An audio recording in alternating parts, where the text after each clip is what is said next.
سورہ توبہ آیت نمبر 88۔ اعوذ باللہ من الشیطان الرجیم، بسم اللہ الرحمن الرحیم۔ ہم پچھلی آیت میں جو پڑھ رہے تھے کہ مہر اللہ تعالیٰ کن پر لگاتے ہیں، کہ جنہیں جب کوئی حکم دیا جائے اللہ کے معاملے میں اور وہ پیچھے رہنا پسند کریں، اور اسپیشلی جو کانٹیکس میں بات تھی کہ محمد صلی اللہ علیہ وسلم کے دور میں جب انہیں جہاد کے لیے بلایا گیا تو انہوں نے اپنی جان کو زیادہ پرائرٹی دی، یعنی اپنی جانوں کو اور اپنے وقت کو ترجیح دی نبی کے ذات کے اوپر، اور انہوں نے ایک نبی کا ساتھ نہیں دیا، ایک امیر وقت کا ساتھ نہیں دیا، اور اتنا بڑا جرم کیا، اور وہ خوش تھے، یہ اللہ بتا رہے، جس میں مجھ کو اور آپ کو ہر چیز کی نصیحت لینی ہے، کیونکہ یہ صرف ایک انفارمیٹیو آیت نہیں ہے۔ ہمیں ادھر یہ پتہ چلتا ہے کہ جہاں ہمیں بلایا جائے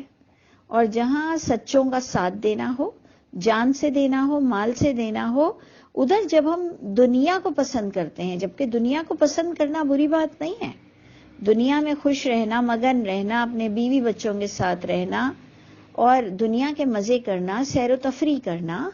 اچھے کپڑے پہننا، اچھا کھانا، کوئی گناہ نہیں ہے۔ لیکن یہاں پر مجھ کو اور آپ کو نصیحت ملتی ہے کہ ایک تو سچوں کا ساتھ نہیں دینا، اور پھر اسپیشلی حیرت کی بات یہ کہ لوگوں نے اس زمانے میں نبی کریم صلی اللہ علیہ وسلم کا ساتھ نہیں دیا، جنہوں نے بیعت کی، جنہوں نے کلمہ پڑھا۔ تو کیا ایسا بھی ہو سکتا ہے؟ ہم تو ایک کسی پر شک نہیں کر سکتے ہیں اس زمانے کے لوگوں پر جو مسلمان ہوں، لیکن یہ تو اللہ کی کتاب ہم کو بتاتی ہے کہ ہاں،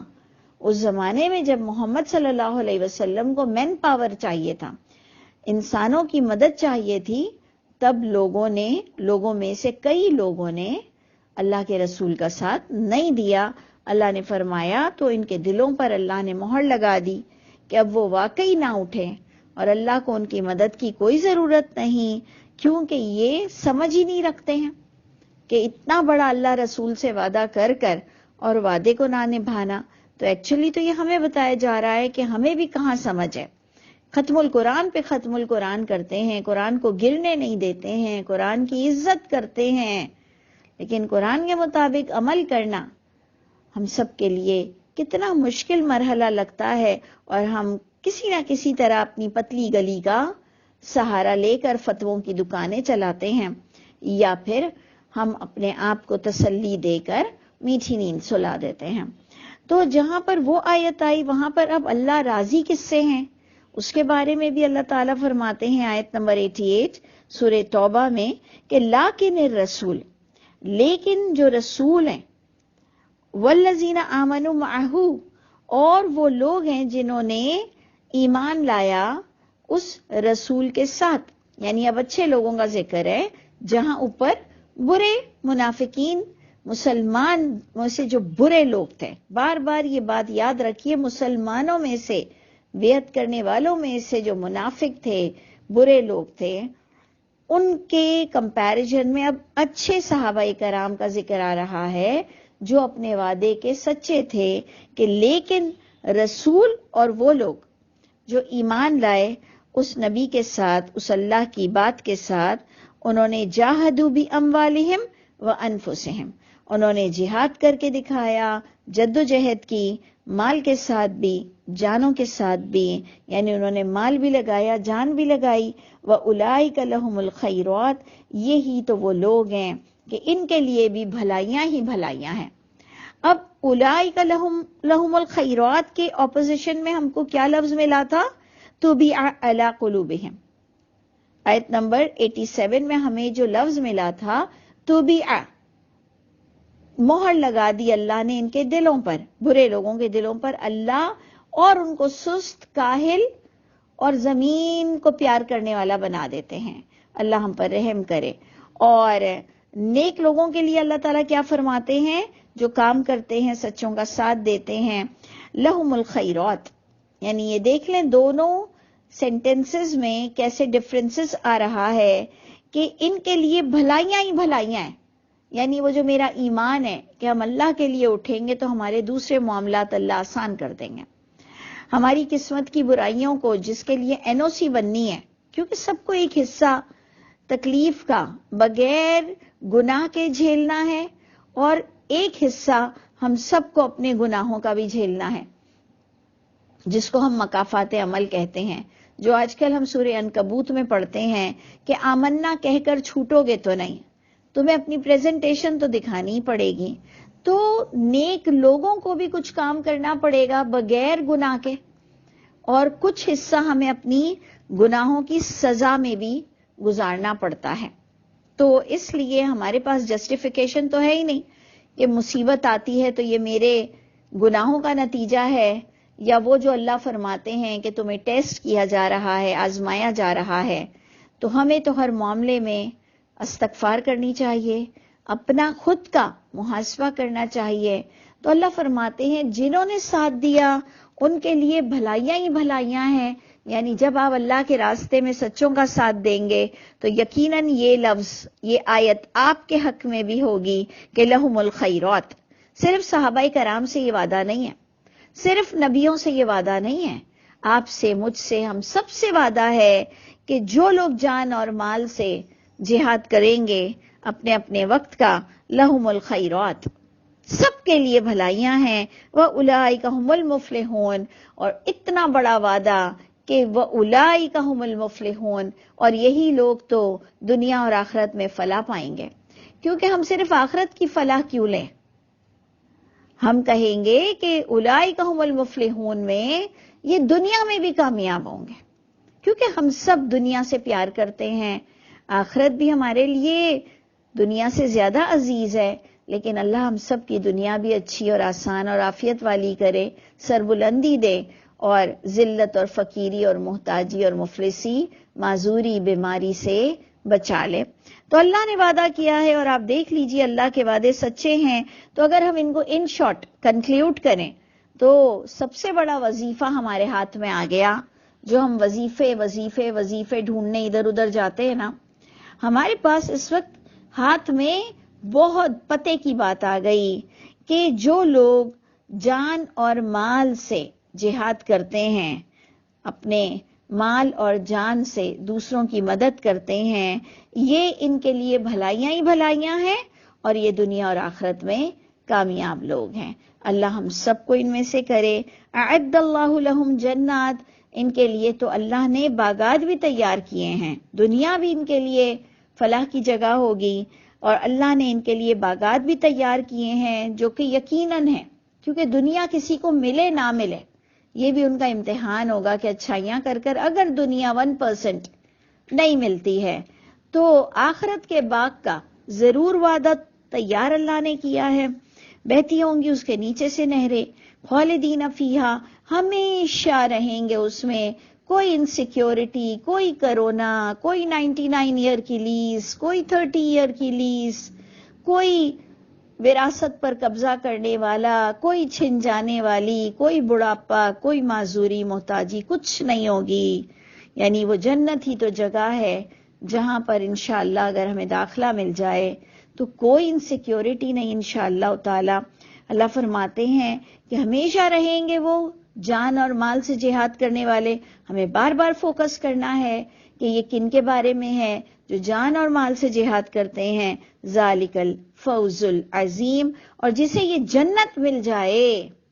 اللہ کے نزدیک فوز العظیم ایکچول اس کو کہتے ہیں.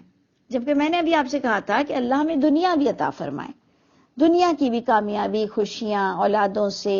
اپنی ذات سے، مال سے، سب سے اللہ ٹھنڈک دے. لیکن اللہ کہہ رہے ہیں کہ جنت جسے مل جائے تو ذالک الفوز العظیم، یہ تو زبردست سب سے بڑی کامیابی ہے. اللہ مجھ کو اور آپ کو اس قابل کر دے کہ اللہ کا فضل ہم پر اترے، کیونکہ عمل کے ساتھ اللہ کا فضل برسنا ہے، عمل نہیں ہے تو فضل بھی نہیں اتر سکتا. اچھا، اسی کے ہی ساتھ وہی جو ہم ٹاپک لے رہے تھے کہ ایکسکیوز کرنے والے جو بیٹھا رہنا پسند کر رہے تھے، جا المعذرون، آئے عذر پیش کرنے والے. انبلیویبل، میں قرآن میں اگر نہ پڑھتی تو میں نبی پاک سے بیعت کرنے والوں سے ایک ذرہ برابر بھی شک نہ کرتی کہ جنہوں نے بیعت کیا ہے، ملا ہے، نمازیں پڑھی ہیں، درس سنے ہیں رسول اللہ صلی اللہ علیہ وسلم کے، وہ کیسے منافق اور اتنے سست ہو سکتے ہیں؟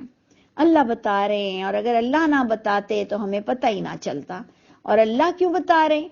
ہمیں اپنا محاسبہ کرنا ہے. ہمیں بغیر تصدیق کے کوئی صحابہ کرام کا نام نہیں لینا ہے. تو اللہ فرماتے ہیں وَجَاءَ الْمُعَذِّرُونَ، آئے عذر پیش کرنے والے، من الاعرابی، اعراب کا معنی میں نے زیادہ تر اس کو سمجھا جو قریب نہیں رہتے تھے، دور رہتے تھے تھوڑا. تو یہ دور سے آنے والے جنہیں جنگ پر بلایا جا رہا تھا، یہ آئے ایکسکیوز پیش کرنے، لیُؤْذَنَ لَهُمْ، تاکہ اجازت مل جائے ان کو، وَقَعَدَ، اور وہ بیٹھے رہیں، وہ لوگ جنہوں نے جھٹلایا اور وہ بیٹھ بھی گئے. یعنی یہ بھی آئے عذر پیش کرنے اور اس طرح بیٹھ گئے. وہ لوگ جنہوں نے جھوٹے وعدے کیے، جھٹلایا اللہ اور اس کے رسول سے جو وعدہ، یہ آئے، انہوں نے جو بھی کوئی بہانے پیش کیے. اول تو بہانہ یا جھوٹ بات یا ایکسکیوز تو پیش کرنا ہی نہیں چاہیے جہاں پر آپ کا فرض بنتا ہے، جیسے کہ والدین کے لیے فرض بنتا ہے، بچوں کے لیے، ایون میں تو کہتی ہوں کوئی کافر پڑوسی بھی ہو نا، کوئی مشرک پڑوسی بھی ہو، وہ بھی آپ پہ حق رکھتا ہے کہ آپ کو پریشانی میں اس کا ساتھ دینا ہوگا. یعنی ایک مشرک کافر پڑوسی بھی ہوگا، یا جس کو آپ کی ضرورت ہو لیکن وہ مشرک کافر ہو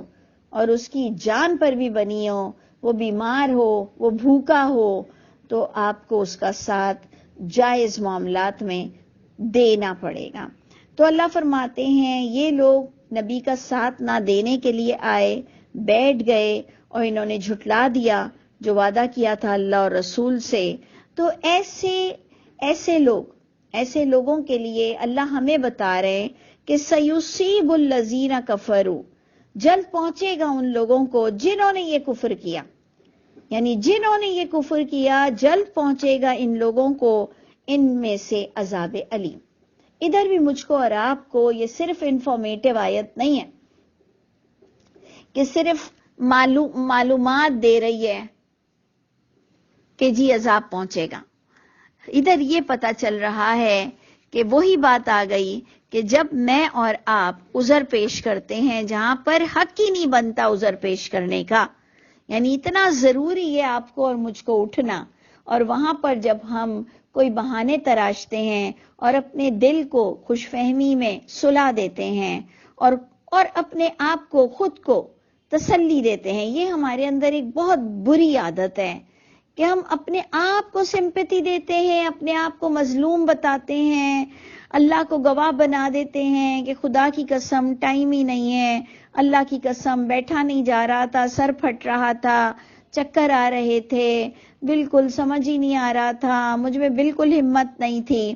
تو یہ جو چیزیں ہم کرتے ہیں اور ہم اپنے ذات میں بخیلی کرتے ہیں، لوگوں کا ساتھ نہیں دیتے ہیں، تو اب یہ ڈیپینڈ کرتا ہے کہ ہم نے اپنی زندگی میں کتنا بڑا جرم کیا ہے. جہاں پر ہماری اشد ضرورت تھی وہاں ہم نے اگر کسی کو نہیں بچایا یا ساتھ نہیں دیا،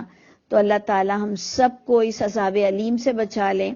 ہم سچا وعدہ کرتے ہیں اللہ سے کہ انشاءاللہ اپنی اگلی زندگی میں اللہ ہم کو موقع دے کہ ہم کبھی بھی کوئی کوتاہی اور بخیلی نہ کریں اور سستی نہ کریں. پتہ نہیں ہم نے بھی زندگی میں کئی لوگوں کی مدد نہیں کی ہوگی، کوئی سڑک پر ہم نے کسی کو دیکھا ہوگا، کسی پیاسے کو ہم نے دیکھا ہوگا، کسی پریشان حال کو، کئی دفعہ ماں باپ کے ساتھ زیادتی کی ہوگی، سسرال میکے میں کوتاہیاں کی ہوں گی، بھائی بہنوں کے ساتھ ہم نے کوتاہیاں کی ہوں گی. تو اللہ تعالی ہم سب کو معاف کر دے. ہم اپنی نئی زندگی کا پھر آغاز کرتے ہیں، لیکن بات تو ہمیں یہ ملتی ہے کہ جہاں عذر پیش کرنا بنتا ہی نہیں ہے، جہاں ایکسکیوز پیش کرنا بنتا ہی نہیں ہے، وہاں جب ہمارے خون سفید ہو جاتے ہیں اور ہم اپنے آپ کو تسلی دے کر ایکسکیوزز پیش کر اپنے گھروں کو پرائرٹی دیتے ہیں تو اللہ معاف کرے جب ہم پر مشکلات آتی ہیں، عذاب علیم آتا ہے، تو ہم سوچتے ہیں کہ میں نے کیا کسی کا بگاڑا کہ مجھ پر عذاب آیا، میں نے کیا کسی کے ساتھ کوتاہی کی کہ مجھے یہ مشکل نے پکڑ لیا. تو ہمیں احساس ہوتا ہے کہ شاید یہ، بلکہ شاید نہیں، یقیناً ہم نے کہیں پر حق کا ساتھ نہیں دیا ہے، ہم نے کہیں پر بڑے پریشان حالوں کو چھوڑ کر اپنے گھروں میں بڑا سکون محسوس کیا. کیونکہ دیکھیں بات یہاں پر بھی یہی ہے کہ یہ لوگوں نے محمد صلی اللہ علیہ وسلم کا ساتھ نہیں دیا. وہ جنگ پر جا رہے تھے، اور انشاءاللہ آگے آپ آیت پڑھیں گے کہ ہر ایک کو اپنی تیاری کے ساتھ آنا تھا. یہ تو آج آپ دیکھتے ہیں کہ آرمی فورسز گورنمنٹ الگ، باقاعدہ یہ سارا ڈپارٹمنٹ گورنمنٹ نے الگ کر دیا ہے